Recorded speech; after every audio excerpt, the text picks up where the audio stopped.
Hello दोस्तों, मैं पूजा कौर। आप देख रहे हैं AIB न्यूज, जिस पे है जनता का भरोसा। तो चलते हैं आज की खबर की तरफ। जे चांगलं काम करतात ते सगळीकडे दिसत असतं। मला आठवतं 2 वर्षापूर्वी नुकतीच गद्दारी झाली होती, निष्ठा यात्रा काढली होती आणि तसंच कुठेही कार्यक्रमाचं काही नियोजन न करता ठीक आहे थोडी गर्दी झाली तर मागच्यानं थोडं दिसतोय, काही लोकांना दिसत नाहीये। मी जसे आहेत तसे आता उभे राहा, शांत राहा। काही नियोजन नसताना आम्ही महाराष्ट्रात फिरायला लागलो होतो। मला उद्धव साहेबांनी आदेश दिला होता की आदित्य जा, फिर लोकांचे आशीर्वाद घे, लोकांचं प्रेम आपल्या सोबत आहे, त्याच प्रेमाला एकत्र करून आपल्याला हा लढा द्यायचा आहे आणि म्हणून महाराष्ट्रात दौरे सुरू करा। निष्ठा यात्रा मी सुरू केली। मी होतो, अंबादासजी होते माझ्यासोबत, खैरे साहेब होते। आम्ही सगळेच या जिल्ह्यात फिरत असताना मला आठवतं त्यावेळी पैठणमध्ये येत होतो आणि त्यावेळी देखील पैठणमध्ये आलेल्या शिरताच मला वाटतं मनोजी आपणच तिथे दरवाजावर उभे होतात, पैठणच्या एक दारावर उभे होतात आणि तिथे आपण सांगितलं एक छोटीशी रॅली आहे। आता बरं आपल्यातून फूट झालेली आहे, गद्दारी झालेली आहे, छोटीशी रॅली म्हणजे किती छोटी ह्याचा अंदाज नव्हता। मी म्हटलं ठीक आहे, किती लोक असतील, 5, 10, 50, असं काही नव्हतं। हे असाच रोड शो निघाला होता आणि मला वाटतं आपण 10 मिनिटांचं अंतर जे होतं ते साधारण आपल्याला 1 ते 1.5 तास लागला होता। एवढं प्रेम ओसांडून वाहत होतं आणि तेच प्रेम कायम राहिलेलं आहे।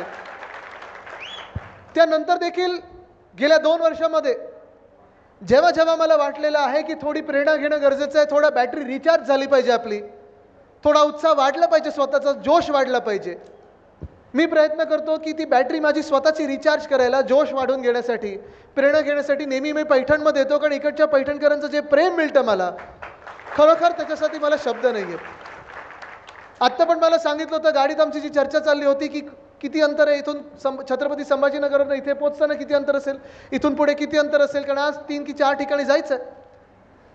आणि आम्ही अंतर जेव्हा काढत होतो, ठीक आहे इथून 1 तास 20 मिनिटं पुढे, 1 तास, मग पुढे अर्धा तास, हे सगळं करत असताना परत एकदा तुम्ही असं रोड शो कराल आणि एवढं मला प्रेम द्याल हे अपेक्षित नव्हतं, म्हणून मी आपल्यासमोर नतमस्तक होत आहे। लोकसभेची लढाई एक आपण जिंकल्यासारखीच आहे।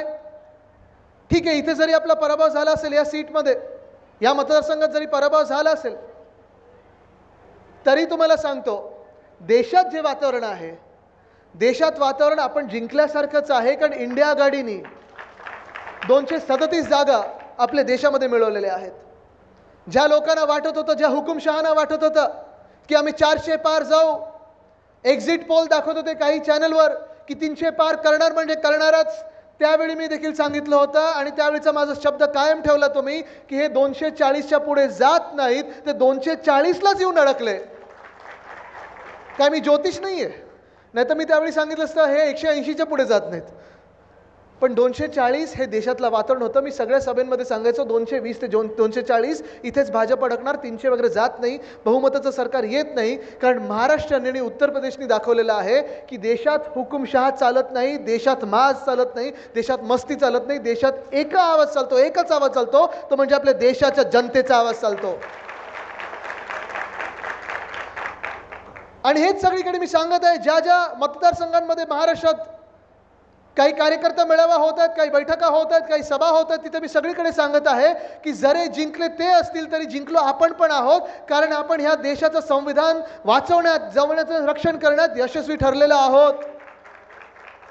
बघा ना, आता ह्या 2 महिन्यांमध्येच केंद्रातलं सरकार, एक तर पहिलं मोदी सरकार बोलायचे, आता भाजपा सरकार पण नाही, आता NDA सरकार बोलायला लागलेले आहेत।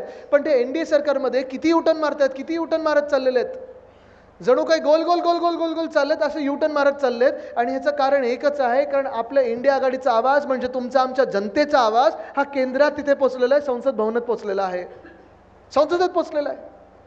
पण ती जी लढाई होती संविधान रक्षणाची, ती जी लढाई होती लोकशाहीच्या रक्षणाची, ही अजून संपलेली नाही आहे। जरी आपण त्यांचं बहुमताचं सरकार रोखलेलं आहे, त्यांचे घोडे अडवलेले आहेत, तन मन धन सगळं काही त्यांच्याकडे असं वाटत होतं, पण नंतर कळायला लागलं त्यांच्याकडे होतं ते फक्त धन होतं, तन आणि मन ते आपल्याकडे होतं. आपला पण तेवढाच मोठा विजय झालेला आहे आणि येणारं सरकार केंद्रात पण इंडिया आघाडीचं आहे. हे लिहून घ्या तुम्ही, बदल घडणार म्हणजे घडणारच. पण त्यापेक्षा मोठी लढाई आता महाराष्ट्रात सुरू होणार आहे. युद्ध नाही, निवडणुका आहेत. राजकीय कार्यकर्त्यांना मी सांगत आहे की युद्धासारखं लढू नका, एकामेकांवर वार करू नका. आपल्याला दंगली घडवायच्या नाही आहेत, सामाजिक तेढ निर्माण करायची नाही आहे. पण निश्चितपणे ही निवडणूक आहे, ही आपल्या जीवनामध्ये, महाराष्ट्राच्या पूर्ण कार्यकर्त्यामध्ये, सगळ्यांमध्ये महाराष्ट्राची जी पुढचे काही 50 वर्ष असतील, पुढच्या 50 वर्षाची सगळ्यात महत्त्वाची निवडणूक ही आजची निवडणूक ठरणार आहे. निवडणुकीचे वारे वाहू लागलेले आहेत. आपल्या सगळ्यांना वाटतंय निवडणुका येतील, पण केंद्रात भाजपचं सरकार बसलेलं आहे. अच्छे दिन येणार होते, 10 वर्ष झाले, आले नाही आहेत. आणि तसंच निवडणूक आयोग जेव्हा पत्रकार परिषद घेत होती निवडणुका जाहीर करण्यामध्ये, तेव्हा हरियाणाची निवडणूक झाली, ती लागलेली आहे. जम्मू काश्मीरची निवडणूक लागलेली आहे. पण मागच्या वेळी 2019 मध्ये हरियाणासोबत जो महाराष्ट्र होता आपली निवडणूक जाहीरच झाली नाही आहे. याचं कारण एकच आहे. कोणी सांगू शकेल का मला? बरोबर आहे, आपल्याला घाबरलेले आहेत, महाराष्ट्राच्या जनतेला घाबरलेले आहेत. कारण महाराष्ट्राच्या जनतेने जो निकाल दिला होता लोकसभेमध्ये, त्यांनी हेच सांगितलं होतं की तुम्ही कोणी असाल, कुठचेही असाल, कितीही मोठी महाशक्ती तुमच्या मागे असेल, पण छत्रपती शिवरायांचा महाराष्ट्र आहे, दिल्ली समोर झुकणार नाही म्हणजे नाही. तुमच्याकडे किती मोठं धन असेल, महाशक्ती, इलेक्टोरल बॉन्ड, सगळे काही पैसे तुम्ही इकडे तिकडे फेकाल, पण डॉक्टर बाबासाहेब आंबेडकर महामानव यांचा महाराष्ट्र तुमच्या समोर झुकणार नाही आणि संविधानाचं रक्षण करणार म्हणजे करणारच. गद्दारी किती लोकांनी केली असेल, किती लोक तिथे विकत घेतले असतील, किती खोके धोके, हे झालंय. बरोबर आहे ना, बोलतोय ना मी, खरं बोलतोय. प्रगती बघितली असेल तुम्ही त्यांची 50 खोक्यानंतर. कोणी 72 मजल्यावर घर घेतं, कोणी डिफेंडर गाडी घेतं, कोणी वाईनची दुकाने अजून करतात.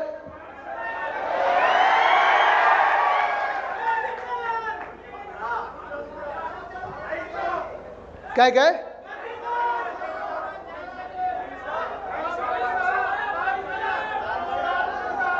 मी ऐकलेलं 12 होती हो, 2 दुकानं कमी कधी झाली?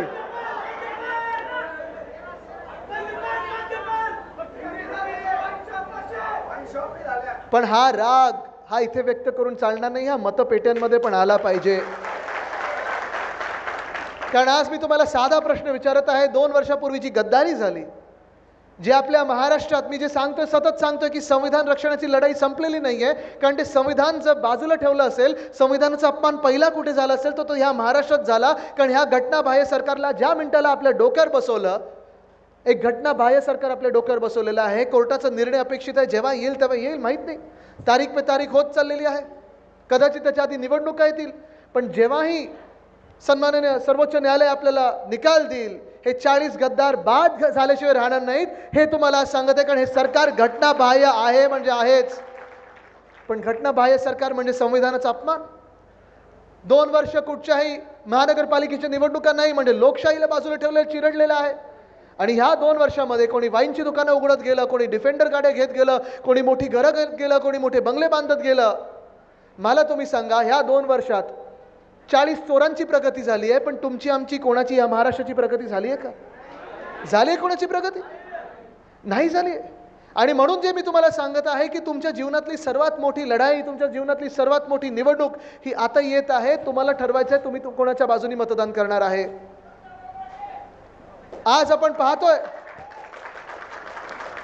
पाहतो ह्या महाराष्ट्रामध्ये 2 वर्ष जे काही हाल झालेले आपले, कदाचित तुम्हाला वाटत असेल की आदित्य लोकसभेच्या आधी हेच बोलत होता, लोकसभेच्या आधी परिस्थिती हीच होती, पण अजून बिकट होत चाललेली आहे. परिस्थिती एवढी वाईट होत चाललेली आहे की आता आपण पाहतोय सगळेजण आंदोलनाला रस्त्यावर उतरत आहेत, आंदोलनं चिघळायला लागलेली आहेत. आणि धड काही कुठूनही सरकारकडून काही बोलायला कोणी पुढे येत नाहीये, ना कोणाशी संवाद साधायला पुढे येत आहे. कारण सरकारच्या मनात काहीतरी काळं आहे. ते बोलतात ना, दाल में कुछ काला है. ह्यांची दालच पूर्ण काळी आहे. काळी दाल तरी आपण खायला घेतो, ही तर सगळंच काय, त्याच्यात एवढं सगळं ब्लॅक मनी, ब्लॅक हे सगळं काही असं विचित्र झालेलं आहे प्रकार. सगळीकडे अंधकार पसरलेला आहे. तुम्हाला ठरवायचं आहे त्या अंधकारात तुम्हाला मशाल पेटवायची की नाही, हे आज तुम्ही ठरवायचं आहे. इथे ठीक आहे, तुम्ही माझं जल्लोषात स्वागत केलं, तुमचं नेहमी प्रेम मी घेत असतो. बदला घ्यायचं नाही, पण बदल हा घडवायचा आहे हे तुम्हाला ठरवायला लागेल, तर आणि तरच आपला महाराष्ट्र पुढे निघेल. नाही तर जे चाललंय ते ठीक आहे, चाललं असेल, मान्य असेल तर ठीक आहे, असंच चालवत राहूया. पण आज आपण पाहतोय या महाराष्ट्रात सगळीकडे जी आंदोलनं पसरत चाललेली आहेत. परवाकडे नाशिकमध्ये होतो मी, तिकडच्या देखील शेतकऱ्यांना मी प्रश्न विचारला होता की लोकसभेच्या आधी कांद्यावर जी निर्यात बंदी लावली होती, आंदोलनं करायला लागली. इथे शेतकरी बांधव किती आले जरा हात वरती करून दाखवा मला. सगळेच शेतकरी आहेत ना? कोणी घटनाबाह्य मुख्यमंत्र्यांसारखं शेतकरी आहे का? कोणाच्या शेतात हेलिकॉप्टर 2-2, 3-3 उतरतात का? तुम्ही जरा त्यांना जाऊन विचारा, येतील ते जिल्ह्यामध्ये प्रचार करायला, त्यांना जरा विचारा की घटनाबाह्य मुख्यमंत्री महोदय, गद्दार महोदय, जरा आम्हाला सांगा तुमची शेती तुम्ही कशी करता? तुम्ही किती दिवस शेतात असतो जरा मला सांगा. आठवड्यातून किती दिवस असता शेतामध्ये? रोज असता? किती तास शेतामध्ये असता? 8-9 तास असता? दिवसा असतं की रात्री असतं? रात्रीचं असतं. पण मला तुम्ही सांगा, हे सगळं काम करत असताना तुम्ही तुमच्याबरोबर मीडियावाले घेऊन जाता का? 2-2 हेलिकॉप्टर घेऊन जाता का? आणि पीक किती भाव काय मिळतो तुमच्या मालाला? सगळे पडलेत. मग जरा तुम्ही मुख्यमंत्री महोदयांना विचारा की तुमच्या पिकाला एवढा भाव कुठचा मिळतो की 2 ते 3 हेलिकॉप्टर तुमच्या शेतामध्ये जातात. तुमच्यात ती ताकद कशी आली शेती म्हणून, शेतकरी म्हणून, की नुसतं स्वतःचं शेत नाही तर संपूर्ण गाव विकत घेण्याची? आणि एवढे सगळं तुम्ही मला सांगता, तुम्ही प्रत्येक दिवशी शेतावर असता. तुम्ही काय करतो? आपले मुख्यमंत्री महोदय फक्त अमावास्या आणि पौर्णिमेला असतात बस, पण सुपर शेती होऊन जाते त्यांची. जरा विचारा रसायन काय वापरतात तिथे, म्हणजे आपली पण शेती तशी होईल. कशाची करतात ते?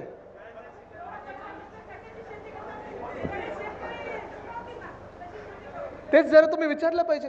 पण मी नाशिकमध्ये गेलो होतो तेव्हा त्यांना विचारलं होतं, शेतकरी आपले तिथे जे बांधव आहेत त्यांना विचारलं होतं की कांद्याची निर्यात बंदी जेव्हा लावली होती तेव्हा आपण आंदोलन केलं, आंदोलन करायला लागलं.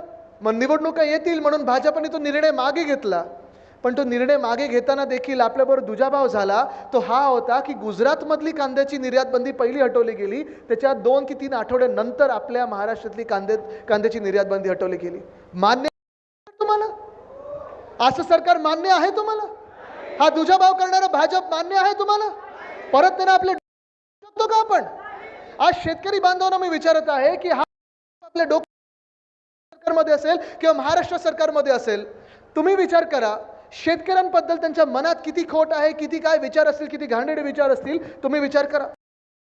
2 वर्षापूर्वी जेव्हा दिल्लीच्या बॉर्डरवर शेतकरी बांधव आपले हरियाणातले असतील, चंदीगडमधले असतील, पंजाबमधले असतील, सगळे दिल्लीकडे मोर्चा घेऊन निघाले होते. त्यांची मागणी एकच होती की आमचे ज्या काही मागण्या आहेत त्या ऐकून तरी घ्या. त्यांची मागणी एवढीच होती की आमची जी काही यादी आहे मागण्यांची, मान्य जरी केलं नाही तरी कोणीतरी समोरून या, मंत्री महोदय बोला आमच्याशी, आमच्यामध्ये बसा, आम्हाला माणूस म्हणून जगवा, आम्हाला माणूस म्हणून तोच सन्मान द्या जो तुम्ही तुमच्यात प्रवेश घेता त्यांना देता.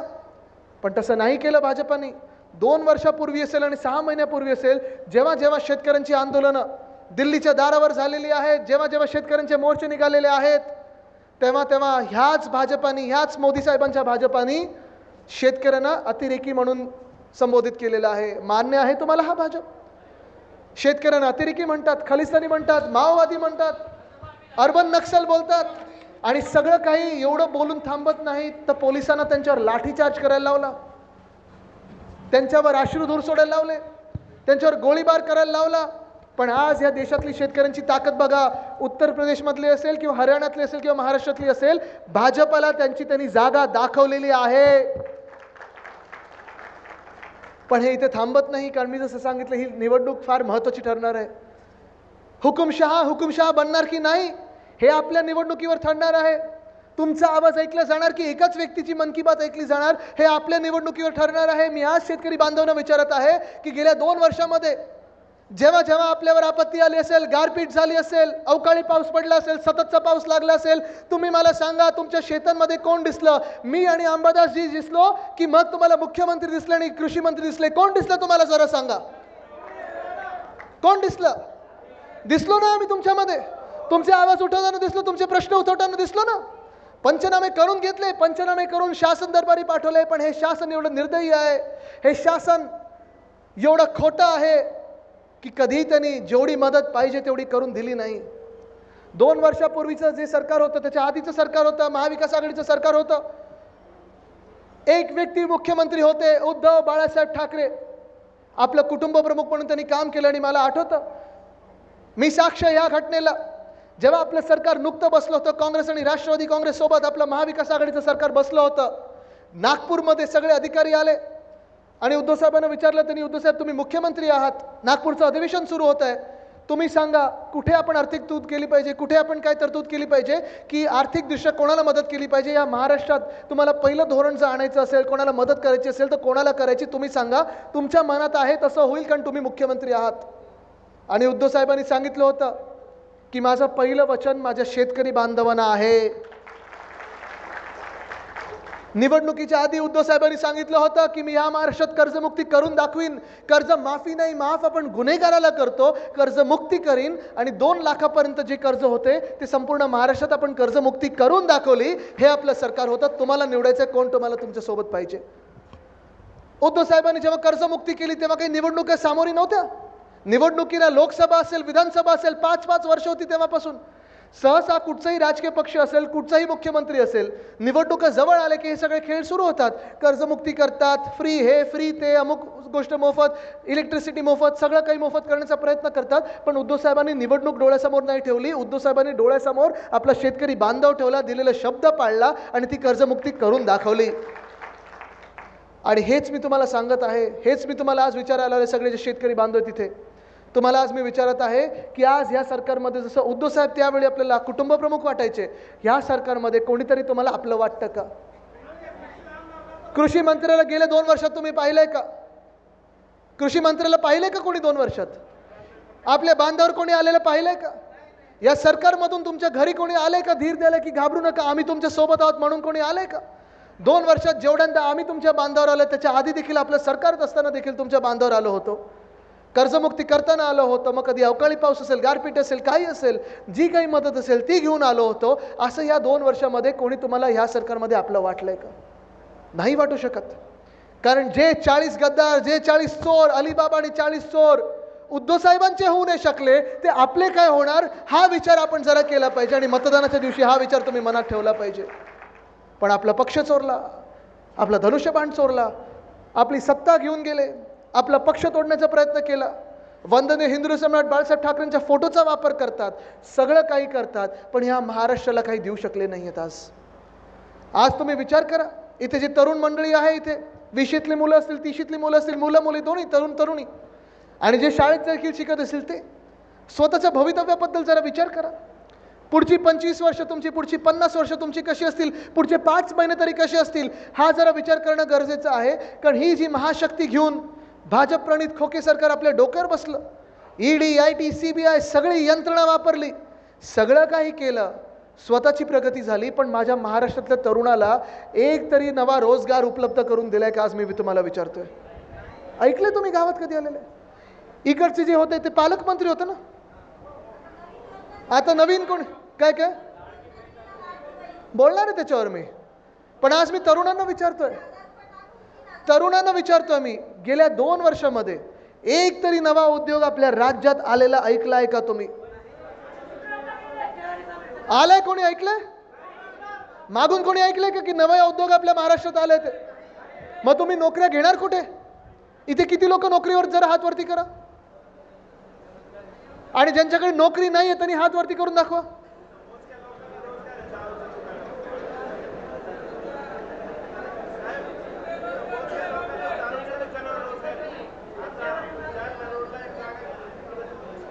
दारूच्या दुकानावरचा रोजगार मानत नाही, मग तुम्ही नोकऱ्या घेणार तरी कुठे? जॉब ऍप्लिकेशन वगैरे केलंय का? काय काय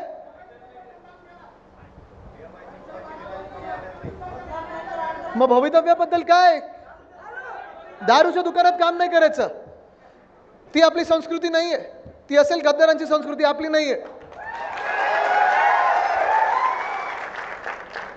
आपण हा विचार केला पाहिजे की या 2 वर्षामध्ये आपल्याकडे सगळे जे उद्योगधंदे येणार होते, आणि मी हे परत परत बोलतो कारण मला तरी ती जखम खूप खोल झालेली आहे, की आपल्या हक्काचे रोजगार, आपल्या हक्काचे उद्योगधंदे इथे जे महाराष्ट्रात येणार होते, महाराष्ट्राचं जे हक्काचं होतं ते ह्यांनी सगळं पळून लावलं आणि पळून नेलं आहे ते गुजरातला. माझं गुजरातची काही भांडण नाही, माझे अनेक गुजराती मित्र आहेत, काही गुजरातची भांडण नाही माझं. बिडकींचं पण गेलं, बरोबर, तेच मी सांगणार आहे. गुजरातची काही भांडण नाही. आणि मी हेच सांगतो, नेहमी सांगतो, मागच्या सभेत पण सांगितलं होतं, आजच्या सभेत पण सांगतो, जे गुजरातला मिळालं पाहिजे मिळू द्या, जे आसामला मिळालं पाहिजे मिळू द्या.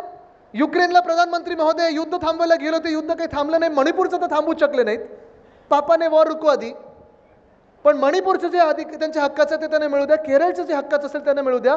पण महाराष्ट्राच्या हक्काचं तुम्ही इथून खेचून घेऊ शकत नाही. आणि जे तुम्ही खेचायचा प्रयत्न करणार तिथे मी लढणार आणि लढणार म्हणजे लढणारच. का तुम्ही आमच्या हक्काचं खेचून नेताय? तिथे जो वेदांत फॉक्सकॉन नावाचा प्रकल्प होता, 2.25 लाख कोटीची गुंतवणूक या महाराष्ट्रात येणार होती, तळेगाव इथे येणार होती, पुण्याजवळ येणार होती, आणि माझ्या महाराष्ट्रातल्या 1 लाख तरुण आणि तरुणींना तिथे रोजगार मिळणार होता, तिथे नोकऱ्या मिळणार होत्या.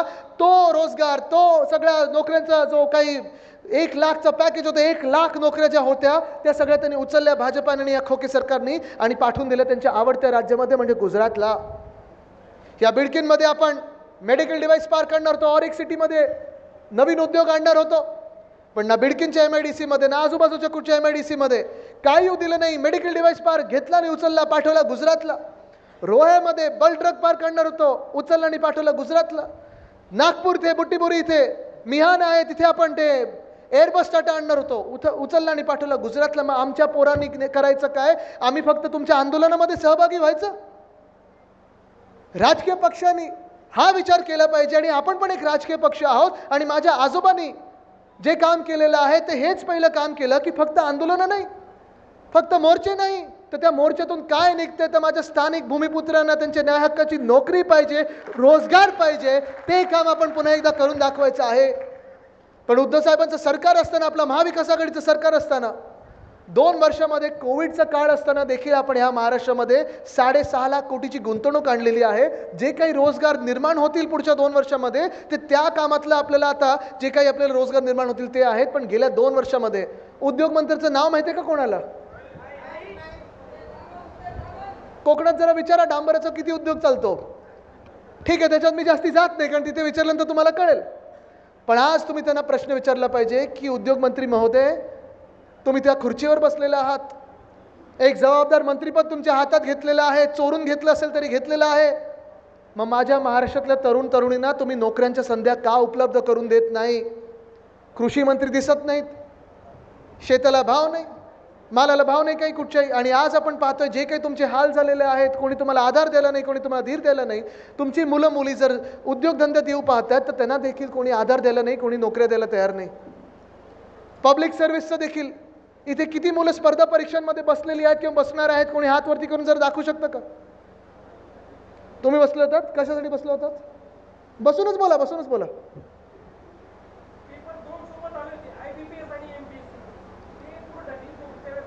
आंदोलन होतात तुम्ही, पण तुम्ही मला सांगा किती वेळा आंदोलन करायला लागणार तुम्हाला? प्रश्न किती सोपा होता. आपल्या महाराष्ट्रामध्ये जे स्पर्धा परीक्षा देतात, MPSCच्या परीक्षा देतात, कितीतरी हजारो मुलं, लाखो मुलं, मराठवाड्यातले कितीतरी हजारो मुलं मुली येतात पुण्याकडे आणि ट्युशनला जातात, तिथे अभ्यास करतात. एक तर सेंटरचा घोळ होतोच होतो परीक्षेच्या दिवशी, पण त्याच्या आधी देखील सोपा प्रश्न होता, एकदम क्षुल्लक प्रश्न होता की IBPS जी केंद्राची परीक्षा आहे आणि MPSCचा पेपर हे दोन्ही एका दिवशी आले. जर तुम्ही त्या आयोगात असता तर तुम्ही काय केलं असतं? पेपर आपला दुसऱ्या दिवशी ठेवला असता, तिसऱ्या दिवशी ठेवला असता, 5 दिवसांनी ठेवला असता. पण आडमुठेपणा एवढा की नाही, आम्ही आमचा पेपर त्याच दिवशी ठेवणार. अरे पण ज्यांना दोन्ही परीक्षा द्यायच्या त्यांच्याबद्दल काय? जे सेंटरचा घोळ होणार त्याचं काय? हा सगळ्या तरुणांचा विचार न करता जे काय आयोगाचं चाललेलं आहे, जे काही सरकारचं चाललेलं आहे, बरं आंदोलनं बसलं की लाठीचार्ज होतो, आंदोलनं बसलं की चिघळलं जातं. 3-3 दिवस ह्या तरुण मुलांना आंदोलन करायला लागतं. आज या महाराष्ट्रामध्ये तरुणांचा आवाज म्हणून जर ऐकायचं झाला तर ह्या सरकारमधून कोण ऐकते तरुणांचा आवाज? हा तुम्ही विचार केला पाहिजे. या स्पर्धा परीक्षेत तसं मी पोलिसांबद्दल पण बोलत असतो. ठीक आहे, कधी कधी जेव्हा आपल्याला ही आंदोलनं करायला लागतात तेव्हा पोलिसांना आपल्याला लाठीचार्ज करायला लावतात, आदेश येतात तसे. आदेशाशिवाय पोलीस काही करू शकत नाहीत, करत नाहीत, लाठीचार्ज तर करतच नाहीत. पण जे आदेश देत आहेत त्यांना लाठीचार्ज करण्याचे, जे त्यांना आदेश देत आहेत आशुधूर सोडण्याचे, जे त्यांना आदेश देत आहेत तुमच्यावर केसेस टाकण्याचे, आज त्याच सरकारला मी विचारत आहे की तुम्ही त्या पोलिसांसाठी तरी काय करताय? मध्ये 17,500ची पोलीस भरती होती, 17,500 पदं भरायची होती. आपल्या मुंबईमध्ये जी आपली महाराष्ट्राची राजधानी आहे मुंबई, तिथे 18 लाख मुलं या पोलीस भरतीसाठी आले होते. त्याच्यात कोणी बी फार्मा केलं होतं, कोणी एम.कॉम केलं होतं, कोणी LLB केलं होतं, कोणी डबल ग्रॅज्युएट होतं. तुम्ही विचार करा आपल्या महाराष्ट्रात रोजगाराची काय परिस्थिती आहे, उद्योगधंद्यांची काय परिस्थिती आहे. उच्च शिकलेले लोक कॉन्स्टेबलच्या पदांसाठी येत आहेत. 17,500 पदं, 18 लाख विद्यार्थी येत आहेत आणि त्यांना मुंबईत आल्यानंतर कुठचीही सोयीसुविधा केली नव्हती. त्यांना जोगेश्वरी पूल असेल किंवा मरीन ड्राईव्ह असेल, चौपाटीवर झोपायला लावलं, भर पावसात झोपायला लावलं. ही अशी व्यवस्था या सरकारने करून ठेवली होती. यांना कुठेही लाज नाही, लज्जा नाही, शरम नाही. आणि ही परिस्थिती आपल्याला बदलणं गरजेचं आहे. एअर इंडियाची जी परीक्षा होती, खैरे साहेब तुम्हाला आश्चर्य वाटेल, तुम्ही केंद्र सरकारमध्ये काम केलेलं आहे. एअर इंडिया आधी PSC होती, आता प्रायव्हेट झालेली आहे. 600 पदं होती मुंबईत. माहिती आहे महाराष्ट्रातून किती लोक आले? 25,000 मुलं मुली होती, 25,000 मुलं मुली. हाच सगळा गोंधळ सगळीकडे उडालेला आहे. आणि मग ह्या गोंधळातून बाहेर पडायचं की नाही हा जेव्हा प्रश्न येतो